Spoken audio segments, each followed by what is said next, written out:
Bible study today focuses on one of Jesus' sayings, found in a single verse in Matthew 9:17. Since this podcast is also part of our recommended series for new users, we'll restrict our resources to those found in the Accordance 11 Bible Study Collection. We'll also use study techniques appropriate to those who are relatively new to Accordance Bible software, new to Bible study in general, or both.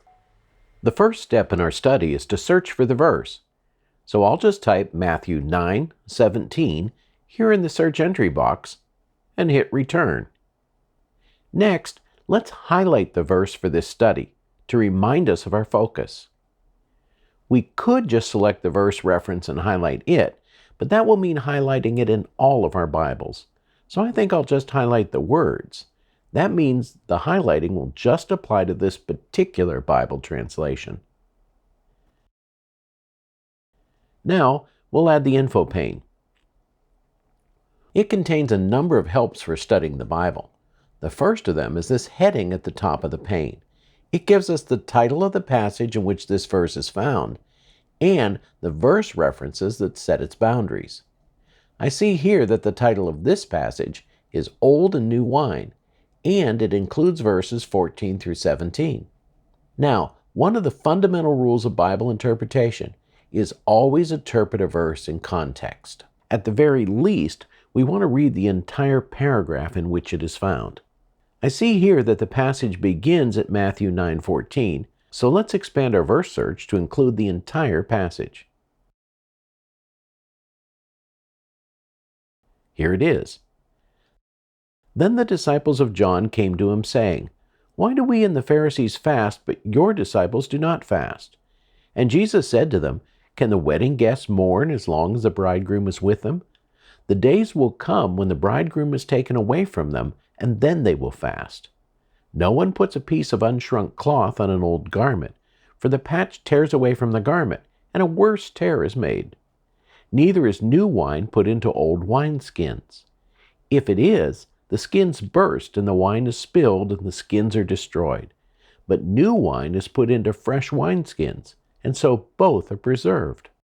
It's also often helpful to see the passage in its larger literary context. The outline of a book is like a road map that tells us where the author is going, and where our particular passage fits along that path. The same title in the Info Pane also helps here. We can just click it to open Outlines of Biblical Books, which is included in every Accordance collection. If we untie Outlines pane, we can scroll it independently to see more of it, without disturbing the content of the other panes.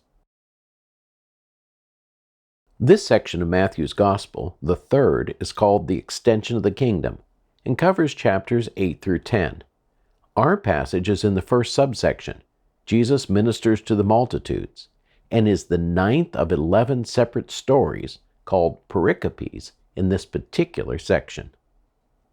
Next, let's see if we can glean a few insights from some of our commentaries. Here again, the Info Pane is a big help. It actually filters and sorts our commentaries for us. They only appear here if they have comments on the particular verse we're studying. Then they appear in the order in which we've arranged them in our library. Here, let me add a few more. We can place our cursor over any one of these commentaries, like the NET notes, press the Option key and click.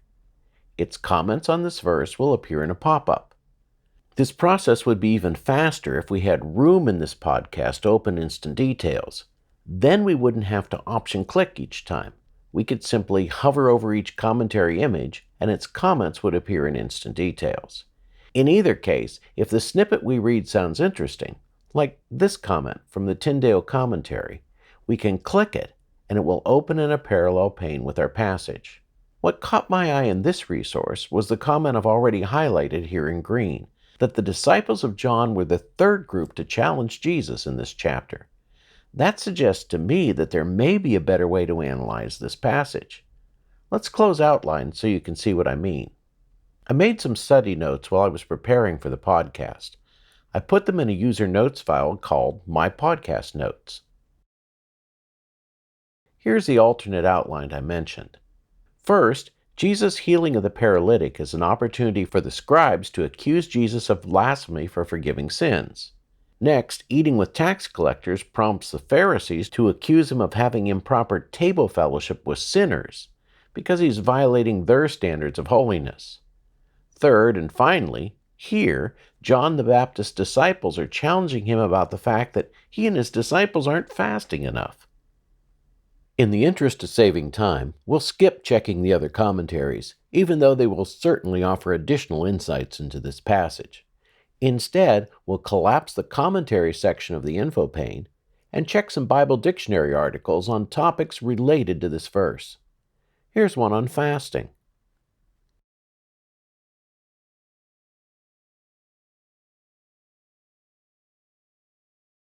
And another on Pharisees.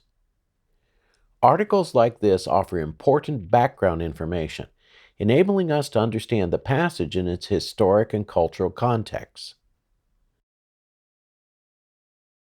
Once we're done, we'll shift to the next verse and continue our investigation. Jesus answers John's disciples by using a Jewish wedding as an illustration. The Tyndale commentary says this saying of Jesus may reflect the idea of the messianic banquet. Since he, the bridegroom, is present, now is the time for his friends to rejoice, not to fast. This isn't the only time Jesus uses this imagery in the gospel. It occurs 2 other times, in chapter 22, the parable of the wedding feast, and chapter 25, the parable of the 10 virgins.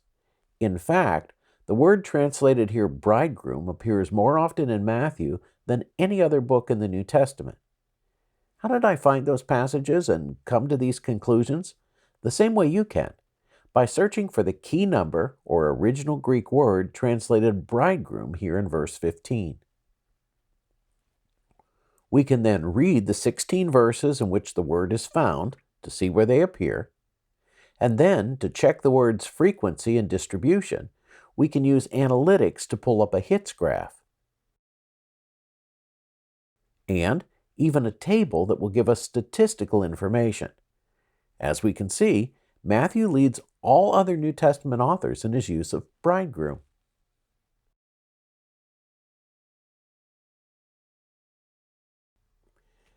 In this next verse, Jesus uses a different illustration, drawn from another area of life. No one, he says, would patch an old garment with new cloth, lest the shrinking of the new cloth make the tear worse. The Tyndale commentary points out that the Greek word here is schisma, from which we derive the English word schism. This illustration makes perfect sense to me and needs little explanation. However, I grew up in an era when we expected new clothes to shrink. If they tore thereafter, of course we'd have to patch them with material that was just as old. I'm not so sure that this illustration resonates as well with today's youth, though, as most new clothes here in the U.S. now no longer shrink with the first wash. Now, at last, we finally return to our target verse. But now we understand its context. It's the last of 3 illustrations Jesus gave in response to John's disciples, who asked them why he didn't fast as they did.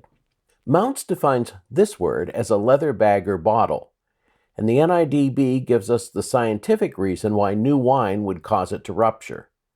Fortunately, we're using the ESV, which reads Wineskins. If we switch to the interlinear, we can see that the older KJV used bottles, which led to all sorts of confusion. After all, glass wine bottles don't typically rupture. Thankfully, the updated NKJV corrected that mistranslation, as we can see here.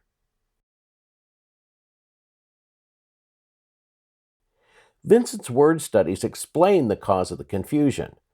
The word bottle in Elizabethan English would have included leather bottles, though it no longer does.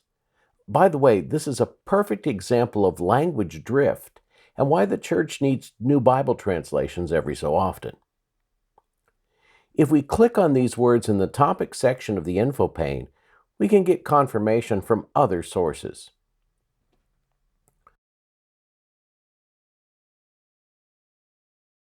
By the way, here's a nice illustration of a simple wine press in the Holman Book of Biblical Charts, Maps, and Reconstructions. It shows two different methods of storing wine: the clay amphora used for shipping and the more common local village goat skins. I found it by clicking on the word wine, then using Research graphic tools. It searches all the picture captions for this particular word. Now, let's bring it all together. John's disciples challenged Jesus about fasting. His response was to provide 3 illustrations, each from a different domain of life. In the first, he pointed out that fasting was appropriate at times, but this was not that time. The second 2 illustrations deal with a wider issue: Jesus and Jewish tradition. The clothing illustration showed what happens when the new forces the old to contract. It tears. The wine illustration shows what happens when the new forces the old to expand. It ruptures. In either case, the situation is made worse. So what are the underlying principles? The takeaways, if you will. New content requires new containers, and new theological content requires new religious containers. Jesus' message is dynamic, not static. The old Jewish traditions are simply not flexible enough to adapt to it. I trust you've enjoyed the Bible study we've done together today. Accordance makes Bible study easier wherever we happen to be. Take advantage of the Info Pane and unlock the expertise of hundreds of Bible scholars just waiting for you to read what they've written. Use the other techniques featured in this podcast. Reflect on what you discover and how those discoveries provide new insights into the meaning of the passage. Finally, try to apply what you learn to your everyday life. This has been Dr. J for Accordance Bible Software. Thank you for watching this episode of Lighting the Lamp.